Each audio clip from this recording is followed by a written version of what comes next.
Jujur saja, di buku-buku pelajaran sekolah kita itu masih banyak buku itu yang ditulis 30 tahun yang lalu. Buku sekolah. Yeah. Bahkan saya 2-3 tahun yang lalu ngajar ekonomi masih belajar tentang bab perbandingan antara ekonomi kapitalis, sosialis dengan ekonomi Pancasila. Masih belajar nggak waktu sekolah? Masih aku ingat. Masih ingat kan? Tahun 2010 itu ya. 2010, bayangkan itu adalah materi waktu Perang Dingin. Wow.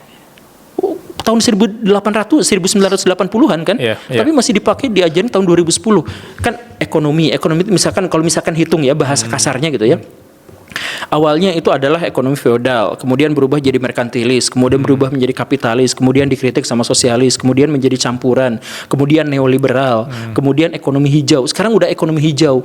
Di zaman ekonomi hijau, kita sekarang masih mikirin soal perbandingan antara kapitalis versus komunis. Emang ada di dunia ini sekarang negara yang ekonominya pure komunis atau pure kapitalis? Mana ada gitu. Tapi itu cocoknya pelajaran sejarah kan sih?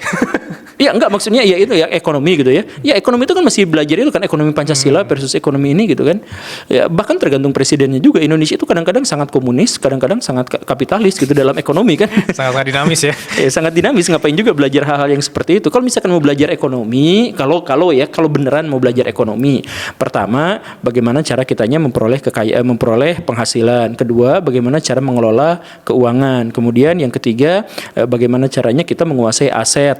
Kemudian yang keempat, bagaimana konglomerasi. Udah pelajaran itu SMA kelas 1, kelas 2, kelas 3, udah lulus itu langsung jadi konglomerat. Kalau belajar ekonomi beneran. Tapi kan yang kita belajar bukan ekonomi beneran, tapi ekonomi doktrin.